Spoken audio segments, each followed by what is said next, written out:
వదిన గారు, టైం 4 అయిపోయింది. ఇక నేను బయలుదేరాలి. నమస్తే, నేను బయలుదేరతాను. నమస్తే లాయర్ గారు. నమస్తే తిమ్మన్ గారు, ఎలా ఉన్నారు? గంగ చదువు ఎలా సాగుతోంది?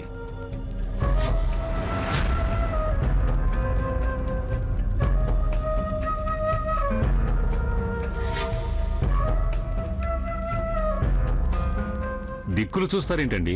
నేను అడిగేది మిమ్మల్ని. గంగ చదువు బాగానే సాగుతోందిగా? అది నేనేం చెప్పను లాయర్ గారు. అసలు మీకు ఫిర్యాదు చేయడమే నాకు ఇష్టం లేదు. కానీ నా ఉద్దేశంలో ఆ అమ్మాయికి చదువు మీద బొత్తిగా ఆసక్తి ఉన్నట్టు లేదు.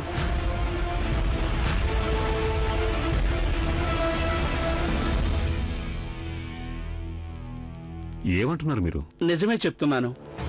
చిన్నపిల్ల కదా, ఇవాళ కాకపోతే రేపైనా జీవితానికి చదువు అనేది ఎంత ముఖ్యమో అర్థం చేసుకుంటుందిలే అనుకున్నాను. కానీ లేదే, మొదటి రోజు నుంచే నేను గమనిస్తున్నాను. అల్లరంటే అందరికంటే ముందుంటుంది, చదువు అంటే అందరికంటే వెనక వరుసలో. హోంవర్క్ పూర్తి చేయదు, ఏదైనా కంటతా చేయమని చెప్తే అది కూడా చేయదు. ఇవాళైతే మరీ మితిమీరిపోయింది లాయర్ గారు. ఇంట్లోంచి మాయమైపోయింది. తన కోసం నేను గంట నుంచి ఎదురు చూస్తున్నాను, ఇంకా రాలేదు. కావాలంటే వీళ్ళందరినీ మీరు అడిగి చూడండి.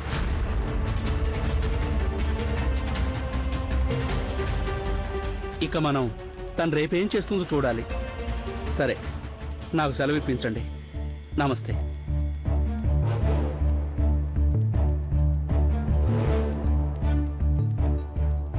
గంగ ఇంట్లో లేదా?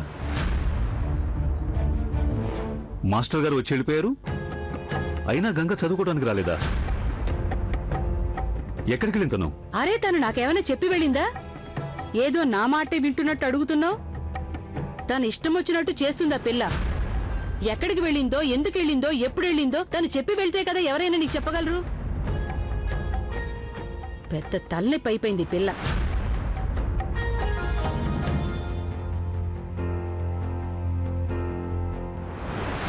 తొందరగా రాగంగా, తొందరగా.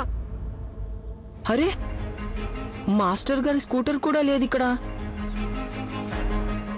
వెళ్ళిపోయి ఉంటారేమో. ఇప్పుడు ఎలా మరి? నాకేం తెలుసు. లోపలికి పదా, లేదంటే ఇంకా తిట్లు పడతాయి. పదా గంగా, పదా. గంగా,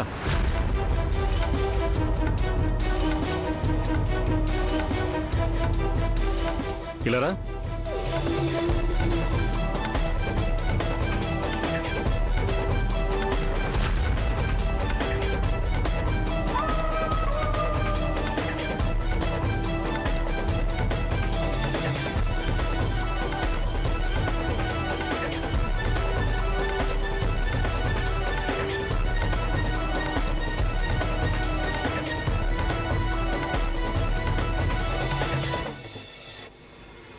ఎక్కడికి వెళ్ళావు నువ్వు?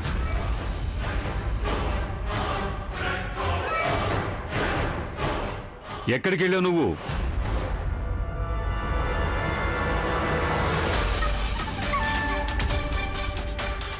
ఎక్కడి నుంచి వస్తున్నావు?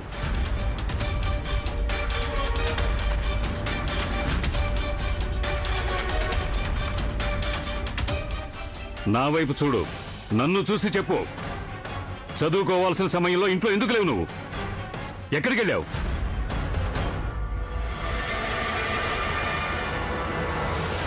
మాస్టర్ గారు నిన్ను చదివించడానికి వచ్చారు కదా, మరి నువ్వు ఎక్కడెక్కడో తిరుగుతున్నావేంటి? ఎందుకు చదువుకోవడం లేదు? ఎందుకో?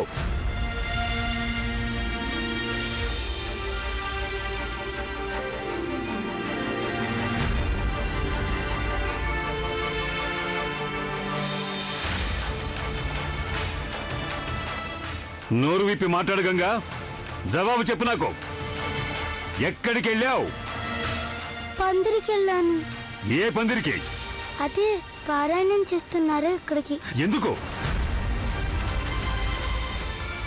ఏం చేయడానికి వెళ్ళావు పందిరికి?